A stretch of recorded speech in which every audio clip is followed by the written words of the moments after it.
ஜீவா என்ன பண்ணுறாரு, அன்புக்கு வந்து இந்த மாரி எங்க கூடயே வந்து ஒர்க் பண்ணுங்க என் கூடவே. அதே மாரி என்னோட கம்பெனில நீங்க செஃப்பா இருக்கிறதுக்கு உங்களுக்கு சம்மதமா? அப்படின்னு சொல்லிட்டு கேட்குறாங்க. வந்து அன்பும் சம்மதம்னு சொல்றாரு. சரி நீங்க வாங்க அப்படின்னு சொல்லிட்டு கூட்டிட்டு போறாரு. இங்க வந்து அன்பு தங்கறதுக்கான இடத்த வந்து காட்டுறாரு. இங்கே தான் நீங்க தங்க போறீங்க இந்த குவார்ட்டர்ஸ்ல தான் சொல்லிட்டு, ஒரு நிமிஷம் ஒரு ஃபோன் வந்திருக்குன்னு சொல்லிட்டு பேச போறாரு.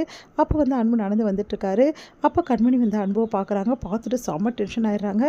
எதுக்காக இங்க வந்தீங்க? என்ன தேடி இங்கே வந்துட்டீங்களா? நிம்மதிய விட வேணாம்னு நினைக்கிறீங்களா? நான் ஒன்றும் ஒன்றை தேடி வரல. நான் வேலை விஷயமா வந்தேன். வேலை விஷயமா இங்கே வந்தீங்களா? அப்படின்னோன்னே, ஆமா.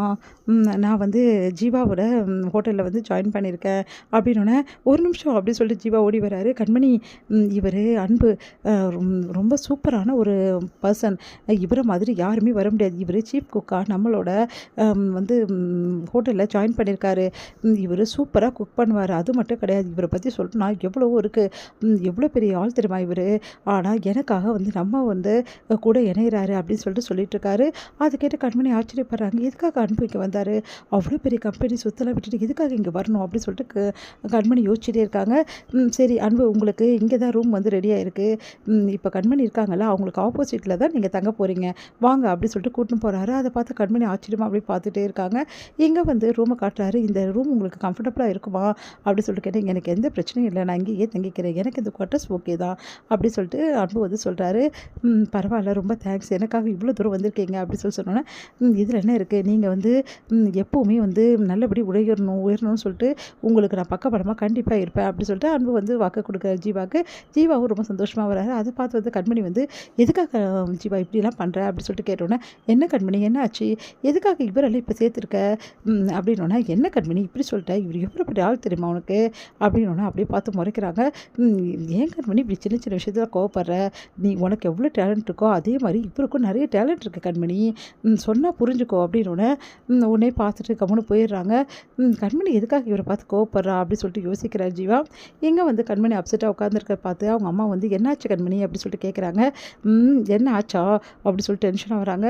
உடனே வந்து என்ன ஆச்சு அப்படி சொல்லிட்டு எட்டி பார்த்தோன்னே, என்னடி இது மாப்பிள்ளை வந்திருக்காரு, மாப்பிள்ளை எதுக்கு இங்கே வந்திருக்காரு, நம்மள ஒன்றும் பார்க்க வரல, அவர் வேலையில் ஜாயின் பண்ணியிருக்காராம், அதுக்காக தான் இந்த குவார்ட்டர்ஸில் தங்க போகிறார், அதுவும் நம்மளுக்கு ஆப்போசிட் குவார்ட்டர்ஸில் தங்க போகிறாரு, எல்லாம் எத்தாலும் எழுத்து அப்படி சொல்லிட்டு கண்மணி போகிறாங்க. அப்பாடா, ஒரு நல்ல காலம் பிறந்துச்சு, மாப்பிள்ளை கிட்ட வந்துட்டாரு, சீக்கிரமாகவே வந்து கண்மணியும் அன்பு ஒன்றா சேரணும் அப்படின்னு சொல்லிட்டு அவங்க அம்மா வேண்டிக்கிறாங்க. இங்கே வந்து என்ன பண்ணுறாங்க, காவேரி வந்து யோசிக்கிறாங்க. இந்த விஷயத்த உடனே ஃபோன் பண்ணி சொல்லிடணும், மாப்பிள்ளை எங்கன்னு சொல்லிட்டு தேடிட்டுருப்பா, எப்படி சிவகாமி அப்படி சொல்லிட்டு சிவகாமிக்கு கால் பண்ணுறாங்க. இங்கே சிவகாமி ரொம்ப டென்ஷனில் இருக்காங்க. இந்த அன்போட கம்பெனி இப்படி ஆயிடுச்சு, அவன் பாவம் எவ்வளோ கஷ்டப்பட்டு ஒன்று உருவாக்குறான், ஆனால் எல்லாமே யாரும் அழிச்சிட்டாங்களே, கண்டிப்பாக இவ்வளோட வேலையாக தான் இருக்கும் அப்படின்னு சொல்லிட்டு அப்படியே பார்த்து முறைச்சிட்டே இருக்காங்க. வெண்ணிலா ரொம்ப சந்தோஷமாக இருக்காங்க. இதை பார்த்து சிவகாமிக்கு வயிறாக ஏறிது. இங்கே சிவகாமியோட ஃபோன் வருதை பார்த்து, என்ன திடீர்னு காவேரி கூப்பிட்றா அப்படின்னு சொல்லிட்டு சிவகாமி போய் பேசுகிறாங்க. என்ன காவேரி அப்படின்னோடனே, இந்த மாதிரி நடந்த விஷயத்தை எல்லாம் காவேரி சொல்கிறாங்க. அதை கேட்டு சிவகாமிக்கு ஒன்றுமே புரியல. நீ நிஜமாவா சொல்கிற? ஆமாம், இங்கே தான் வந்திருக்காரு மாப்பிள்ளை, எனக்கு இப்போ நிம்மதியாக இருக்குது, சீக்கிரமாகவே கண்மணியும் அன்பு ஒன்று சேர்ந்துருவாங்க, நீ கவலைப்படாத சிவகாமி, நான் ஃபோனை வச்சிடறேன், அவள் வந்துட்டான்னா பெரிய பிரச்சனை பண்ணுவா அப்படி சொல்லிட்டு ஃபோனை வச்சிடறேன். காவேரி இங்கே வந்து என்ன பண்ணுறாங்க, ரொம்ப சந்தோஷமடைகிறாங்க.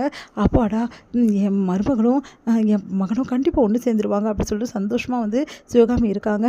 வந்து ஹோட்டலில் வந்து அன்பு வந்து எல்லாமே என்னென்ன இருக்குது அப்படி சொல்லிட்டு எல்லாமே செக் பண்ணிட்டு இருக்காரு. அப்போ கண்மணி வராங்க. கண்மணி அன்புவை பார்க்குறாங்க, அன்பு கண்மணி பார்க்குறாங்க. இதுக்கப்புறம் நீங்கள் 2 பேருமே சேர்ந்து என் ஹோட்டலில் நல்லபடி நடத்தணும், நீங்கள் 2 பேருமே சேர்ந்து எல்லாமே பண்ணணும் அப்படின்னு சொல்லிட்டு வந்து சொல்லிட்டுருக்காரு ஜீவா. கண்மணி அன்புவை பார்த்துட்டு அப்படியே நிற்கிறாங்க. என்ன 2 பேரும் வேலையை ஆரம்பிங்க, என்ன பண்ணிகிட்ருக்கீங்க 2 பேரும் அப்படின்னோடனே கண்மணி போய் வேலையை வந்து ஆரம்பிக்கிறதுக்காக எல்லாத்தையும் எடுக்கிறாங்க. அப்போ கரெக்டாக வந்து நம்ம அன்பு அதே பொருளை எடுக்கிறாரு. 2 பேரும் ஒரே பொருள் எடுக்கிறாங்க. 2 பேரும் என்ன ஒரே பொருள் எடுக்கிறீங்க அப்படி சொல்லிட்டு ஜீவா கேட்குற. ஒன்றும் இல்லை அப்படி சொல்லிட்டு கண்மணி விலகிறாங்க. உடனே அன்பு எடுத்து மறுபடியும் அந்த வேலையெல்லாம் செய்ய ஆரம்பிக்கிறாரு. அங்கே சமையல்லாம் செய்ய ஆரம்பிக்கிறாரு. கண்மணியும் வந்து செஞ்சிட்ருக்காங்க. அப்போ அன்பு வந்து கண்மணி வந்து ஒருத்தர் பார்த்துட்டு அப்படியே வந்து வேலையை ஆரம்பிக்கிறாங்க. இதை பார்த்து ஜீவா ரொம்ப சந்தோஷம் அடைகிறாரு.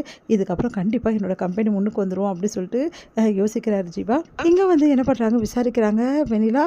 அப்போ தான் வெண்ணிலாவுக்கு தெரிய வருது, இந்த மாதிரி ஜீவாவோட ஹோட்டலில் வந்து அன்பு ஜாயின் பண்ணியிருக்கிறதும் அதே மாதிரி கண்மணி ஜாயின் பண்ணியிருக்கிறதும் கேட்டு செம்மையாக டென்ஷன் ஆகிறாங்க. இப்படி 2 பேரும் ஒன்றா அப்படின்னு சொல்லிட்டு